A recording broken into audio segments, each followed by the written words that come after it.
I'm going to sit here. Oh, okay. Sit right there. Let me come over here. All right. Well, we'll just get into this because I have a whole list of questions, and we'll see how many we'll get through. So I'm going to selfishly ask a question because I'm very interested. When you started VMware, it was in the late 90s, but a very exciting time. Yeah. Were any of you in Silicon Valley in 98? Raise your hand. Okay, we got some hands. I want to hear more about it. I want to hear what was Silicon Valley like, and sort of how did you get started with VMware? Yeah. Well, it was interesting the way I got started. I co-founded VMware with my husband as a professor at Stanford, and he was doing research, and he had sent me an email. I was actually the one startup I didn't mention I was working on at the time, and he sent me this mail because I was a sort of a advisor to that, so I never counted, but it actually went public. But but anyhow, he got this email from all these people up at Microsoft about a paper that was supposedly under blind review, and I'm like, oh man, you really got to get a patent filed here. And then I'm like, this is just so valuable, your research, we should take it to market. And then we kind of did it with our grad students. And we weren't, it turned out it was just, we did this thing, and it was right at the beginning of the .com era. And there was pets.com and webvan.com and these companies that were raising huge amounts of money. Mm-hmm. And I can remember I went to some party and I'm talking to this guy and he's like, what do you do? And I'm like, well, we're building this software that you can put on your machine. It'll let you run multiple, it'll multiplex all the resources. And he just looked at me and he goes, this is hopeless, and like, you really got to. Seemed like a dubious idea. In fact, I couldn't even get a PR firm to come and work with us because it was all about thinking big and this whole .com thing. It wasn't that hard to get engineers because we were such deep technology, they understood what we did, but getting business side people was pretty much impossible. And so companies were just sort of getting slapped together and going public. Well, I don't know if they were slapped together, but they were going public right and left, that's for sure. Yeah. In fact, the company that I advised that went public, I was stunned. Did you have any equity? I did. It was bizarre. So then, did your husband, tell me how you got started specifically with VMware. Did he say, okay, come on board now, as like we're making Well, it was me. I was like, I think you should do a company. And I said, I'll help you. And famous last words. And then I found out I was pregnant. And I said, look, I'll get it going. But then, I was about to have our second kid. And I was like, can't do a startup. And then we had his 2 grad students that were going to join us. And so I said, I better tell them I'm going to have a baby. And I did. And they were like, so. And and so I'm like, okay, so we did it. And then 6 months into it, I had my baby. And it was kind of cool because we didn't have any customers. And we were in this little building that you could open the windows. And so I just brought my baby to work and hung out with her. In like a little bassinet or something. Yeah. Where was the office down? Oh, it's funny. It was, near Town and Country, there's a car wash. Yeah. So it was right behind there, and Healthion had been there before, and they moved out and they called it the crack house because people were doing drug deals in front of it. Right next to your baby. And but the building is not there any longer. So did you then, did you fundraise for VMware early on, or how did that work? Because I'm interested in what fundraising was like back in 1998. So I'd made money from VExtreme, the streaming video company, from Microsoft, and I always delighted in telling Steve Ballmer and whatnot that they paid for VExtreme. Because it wasn't really a great company for them, because we got in between Intel and Microsoft in the stack, so we Okay. disintermediated them a little bit. And so,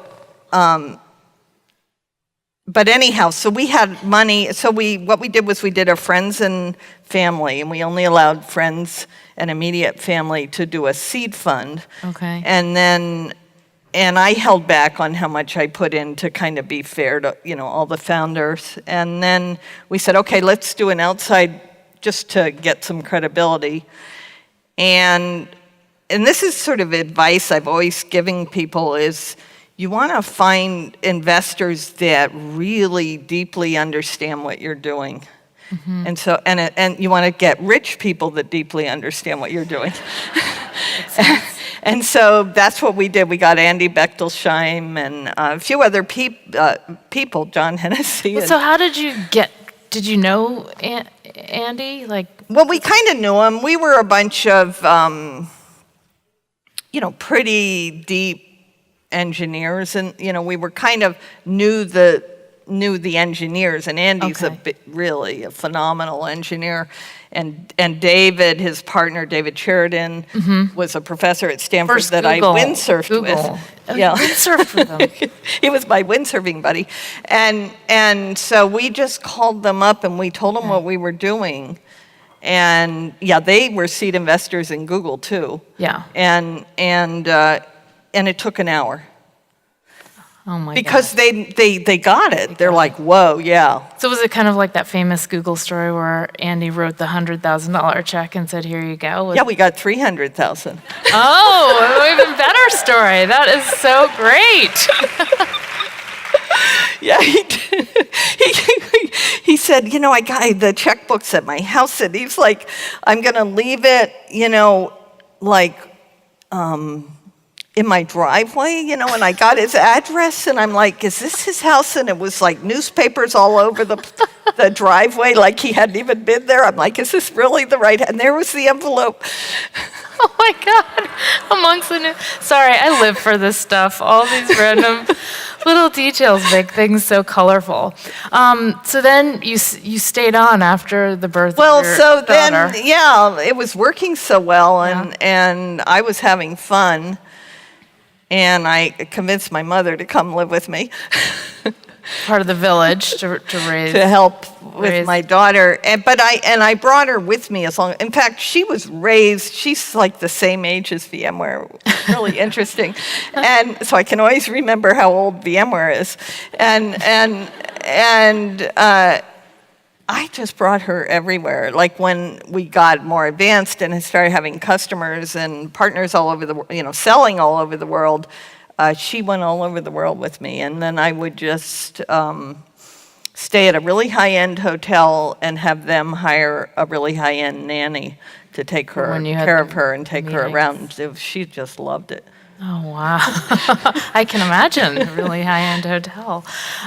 Okay, so things are going. Looking back on VMware, were there any mistakes that you made there that you said, gosh, for my next startup, I'm going to be sure not to do this? I'm always interested in I think mistakes. The biggest mistake I made was getting, feeling like it was selfish of me to not sell, because everybody else wanted to, and I was like, thought it would Your be co-founders, selfish. or who's yeah, everyone else? my co-founders wanted to sell, and I thought it would be selfish not to, although they would have thanked me had I not. But in hindsight, I'm actually really glad that I ended up leaving VMware, because I probably wouldn't have left, and I had several years with my kids just home with them that I really valued.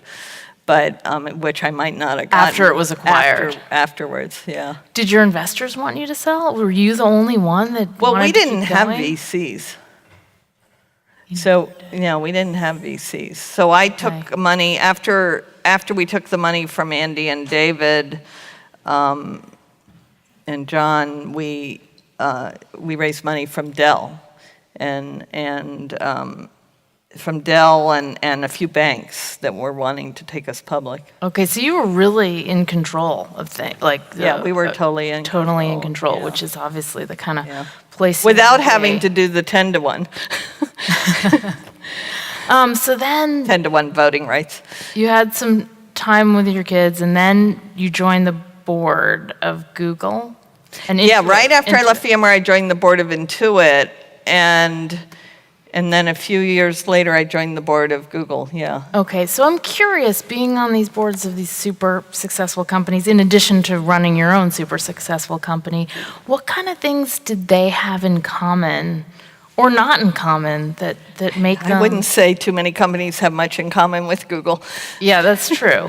Well, what is it about? But anyhow, some things about yeah, either of them so, that... but people, it's about the people. That's what, I mean, certainly in Silicon Valley, everybody focuses on the people, and so maybe it's just across all of Silicon Valley. And, but those are, Intuit and Google, it's funny, they had Bill Campbell in common, kind of, but they were so different, the board meetings and everything. And Were you the only female board? no, Google, when I joined, had, and still does, Shirley Tillman, who's okay. president of, not anymore, but she was president of Princeton, and then Ann Mather, who still is chair of the audit committee, phenomenal board member. And so I'm the third woman to join that board, which is, it makes a huge difference to have 3 instead of 2. We actually, have conversations in the bathroom. That's probably very rare. Okay, so in 2012, you started Bebop, and you were very much in stealth mode, right? If I remember, I was saying, like, what are you working on? Yeah, well, because it was Stealth such a mode. big, ambitious, open, sort of investigation, I saw no reason, and there was too much interest. Yeah. Everyone wanted to know what Diane Greene was working on. So what made you, how did you come up with the idea? What made you want to work on this, and sort of how did that one get Well, I had actually been trying to convince anybody that would listen that they should go start a company to do what Bebop did. Sounds very familiar. My husband is like that. Yeah, I really thought, this layer of the stack where you build the applications for the enterprise, because it's so much more complicated, where you have multiple users and access controls, and it's really hard to do it well. And I was like, it really needs some attention. And that was sort of the vision. So you were bugging other people, like, this is great, you really should focus on this, there's a need. So you saw this need. And did you finally say, well, if Well, no one else then is, the I'm co-founder I found, professor at Stanford, he was like, yeah, let's just do it. And I'm like, well, okay, if you'll do it, I guess I'll do it. And then he didn't stay. And then he bailed. And but your husband... Like, thanks a lot. Wasn't your husband co-founder? Well, no, he didn't. He came in after I'd been kind of working on it for a while, a So you couple were years. like a solo founder. Well, then I convinced some of my friends from VMware to come in, and I said, oh, we'll just call you a founder. Okay. So what was it about this And they were area? great people, and they're still there. And you had worked with them before. Yeah, obviously, just so you phenomenal had that people. relationship. Yeah. So what was it that made you think this is an important thing that needs to be working? What was missing currently? There weren't good solutions out there? Well, like, have you ever used some of the... No. Has anybody awful. ever used enterprise software? I mean, It sucks. So it's so broken. It's layers and layers of clicking through these screens, where really, like, maybe you just talk to Slack. I mean, do you really have to, it's just so convoluted and complex. And for power users, you have to have all this rich functionality. But it doesn't have to be, this layer of screens that, like, you can use machine learning and things and know what the person's trying to do and help them do it, and you can automatically fill in everything, and you can just make it like, when you're using it, you're just going, how did it know that's what I was about to do? And it just makes it there for you, and that's what it's just incredible what you can do today that is radically different from what back when we founded it. I think people are doing that now. I even think Google G Suite is doing it. But everybody's doing it more and more now. And especially the phone drove a lot of it, because if you didn't do it on the phone, nobody was going to use it. But back then it was a lot worse, yeah. So then what made you decide you're working on this super ambitious plan that you know it's broken and you're gonna do this? What made you sell to Google? Well, so one thing was, there were a few things going on. One was that in terms of being on the Alphabet board, by then, no, it was still Google. It was just it was still the Google board. Anyhow, as part of my work on the Google board, I got involved in Google's cloud efforts. They said, hey, Diane, can we ask you a few questions about this? And so I really made very good friends with Urs Huszel, who is the guy that he's employee number 8 at Google. He built all he's an amazing person and really and I mean, I tell this, he lives near me. We started walking our dogs every Saturday. We became very good friends and talked about it, and it was just fascinating. So that was good. And then I was getting to learn all about Google's technology and the AI and the machine learning and the, just everything that Google has, the maps and the knowledge graphs and so forth. And I realized that if you combine that with what Bebop was doing, it would be pretty special. And I was busy kind of helping them find someone to come in and run Google Cloud. And we worked really hard on that. And sounds like it. No, I gave them so many names. I'm like, this is the person, and because I really wasn't interested at all. And how did they convince you then? And then I just started, it was a combination of Bebop. Both things kind of came. But anyhow, the last person, I thought they were going to hire. I thought the person was great. They decided not to. I thought maybe they weren't googly enough or something. And in hindsight, anyhow, so at that point, I just said, okay, if we can make this work for Bebop. And I talked to everybody at Bebop, to make sure they would be okay with it. And we had just raised a lot of money from A16Z. And Mark had joined my board. Oh my God. Yeah. Were they supportive? Yeah, I mean, they weren't that thrilled, but... But they weren't gonna cause problems. They certainly respected what we wanted to do. And it has worked out super well. And I have to say, I'm glad I did it. The cloud is really interesting. Yeah, tell me about what it's like running the cloud. Yeah, so I mean, for me, being in the enterprise for so long and seeing what's happening in the cloud it's just, I mean, VMware was like a big sort of mini revolution. This is like a giant revolution in everything, and the enterprise is just moving so fast, and everything's going to be in just a few, maybe 4 clouds or so. There's not going to be that many of them because we spend about $10 billion a year in infrastructure, and so it's not going to get disrupted by a startup unless they invent quantum computing or something. But I mean, it's been invented, but they make it work. But we have a project to make it work too. But it works actually now, but it's hard to use.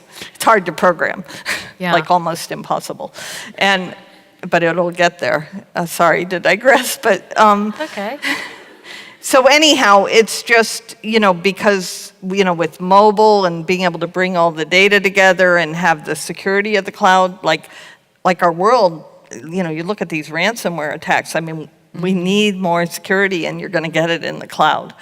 And, you look at something like, you want your OS in the cloud, updated constantly and tiny and monitored, and, it's like Gmail, we over 1.2 billion users, so we can see everything going on and respond immediately, and we can be constantly vigilant, and you just, that kind of security you can get in the cloud isn't available to a company. And then, the advanced technologies are there. So everybody's going to move to the cloud. And then once you have that scale, what you can build because of what you're seeing, is kind of revolutionary. So it's fascinating. Oh, wow. We have Yeah. one second. I have to ask one last question, even though we've just run out of time. If you could warn first-time founders about a mistake that they're going to make, what might it be? You might not make any avoid? mistakes. Oh, everyone makes mistakes. Just what Well, should I they don't like avoid? to say you're What going to should make a sort of mistake. learn the hard way. What's something they might learn the Well, hard way that if you tell them about, maybe they'll try to avoid that? Well, one thing I was listening to all these incredible answers that people were giving to this question. So one thing I didn't, and they were all great, the one thing I didn't hear people talk about was sort of your board of directors, which I think is, I mean, it can be something you manage or it can be something that helps you.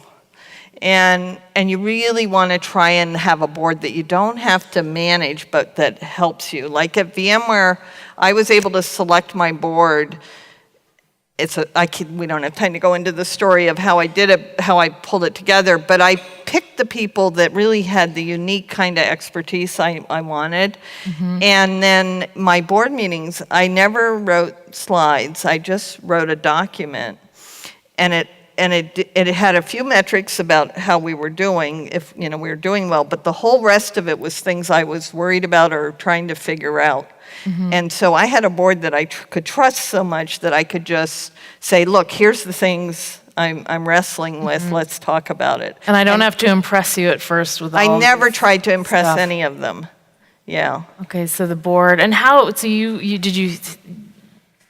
are there any, is there any advice on selecting those people? It's just people that Well, you like felt I'll give you an trusted, example or- of what I did. I decided, so because we sat between the Intel hardware and the Microsoft operating system, they were both monopolies.